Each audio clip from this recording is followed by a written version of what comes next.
Hello people, hello friends. I hope ko meze neza, nanjye meze neza, kandi abo bitameze neza biraza kugenda neza.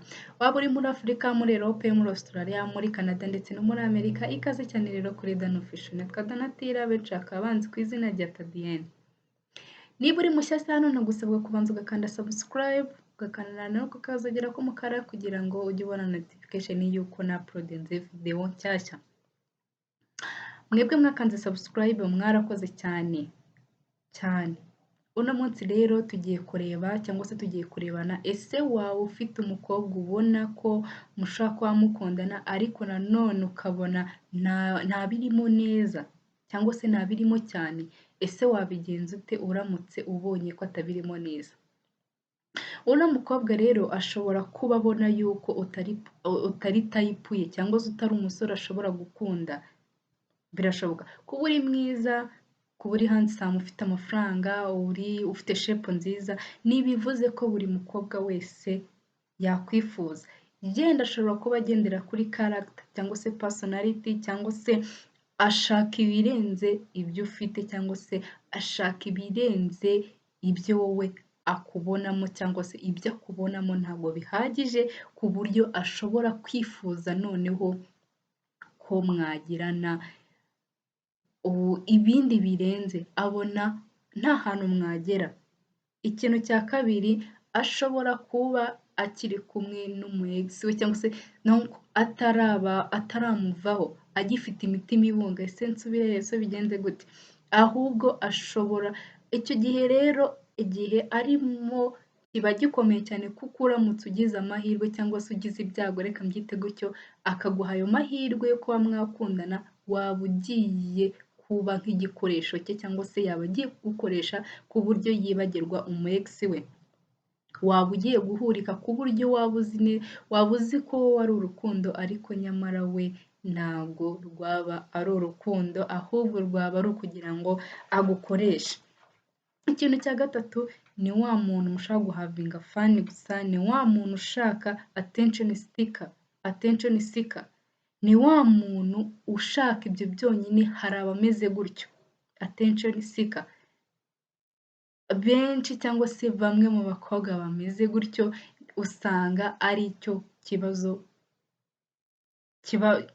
donc baba bameze gutyo. Ikintu cya kane rero, aguha umwanya we, muraganira kuri telefone, mugahura, mukavugana neza cyane, ariko nyamara uko kuntu ari kuguha umwanya, uko kuntu ari kukwitaho, wowe ukibwira ko nyamara ari urukundo kandi nyamara si urukundo, ahubwo we hari igihe aba abona yuko adashaka guhita akwanga muri ubwo buryo, ahubwo agomba kubigenza gakeya. Muri uko kubigenza gakeya ari naho ubona yuko biri gucumbagira cyangwa se biri kugenda gakeya, ari naho ufite ikibazo.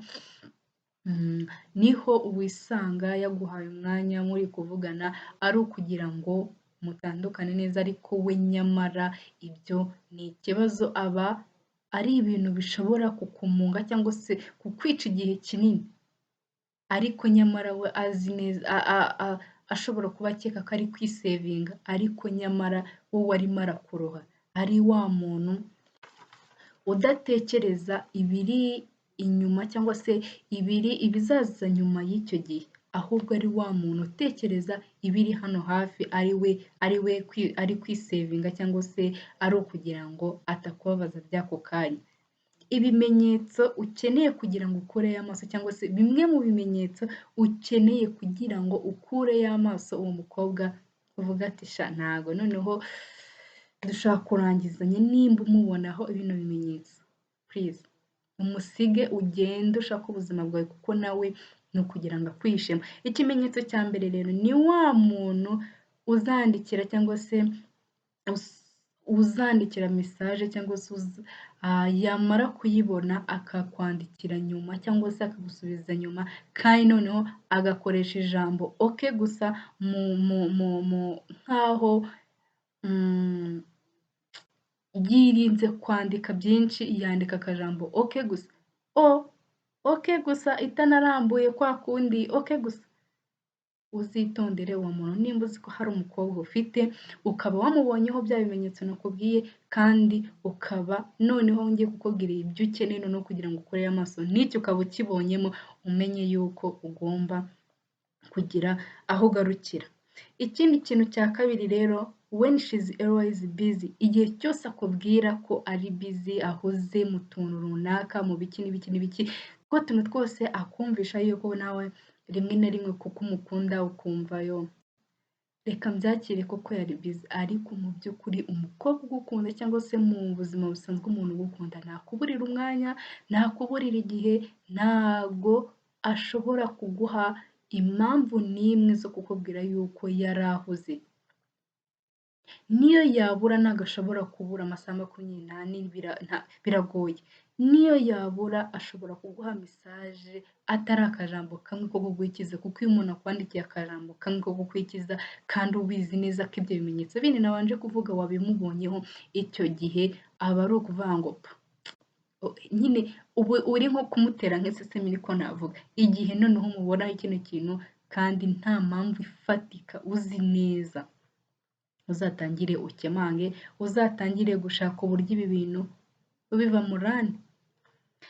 Igihe cyose noneho avuga yes mu gihe umuhaye ikintu cy'agaciro atashobora kwafodinga cyangwa se umuhaye ikintu we ubwe adashobora kwigurira, icyo gihe niho uzumva yagushimye, yagushimagize, rimwe na rimwe agapositinga yenda n'ibyo wamuhaye, avuga ukuntu uri umuntu mwiza, avuga ukuntu agukunda cyane. Icyo gihe uzagire amakenga kandi nabwo niba wamubonyeho na bino bimenyetso ntuzirinde uta umwanya wawe ufata gift yawe ihenze ngo ube wayimuha.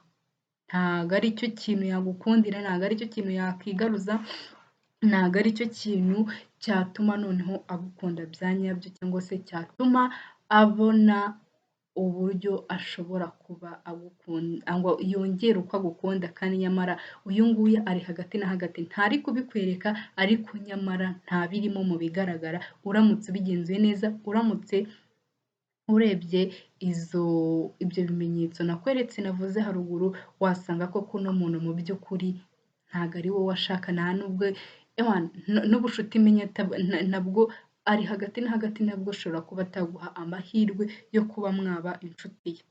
Ikindi kintu rero, akwemerera guhura maze akabihindura ku munota wa nyuma, cyangwa se umunoganya guhura, mwemeranya kuba mwahura, nyamara akaba yabihindura ku munota wa nyuma.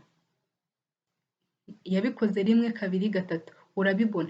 Igihe rero yakubikoze izo nshuro zose kandi ubibona, tangira nawe uve muri ako gatebo, cyangwa se tangira nawe uvemo aho hantu yagusize, aho hantu yumva yuko agomba kukuzirikira. Tangira nawe ubivemo, umenye uburyo ntawe ubisohokamo kandi kigabo, nawe utagize ibijayo niko bajya bavuga, utagize bya bintu biza mu mutwe ukabona bibize.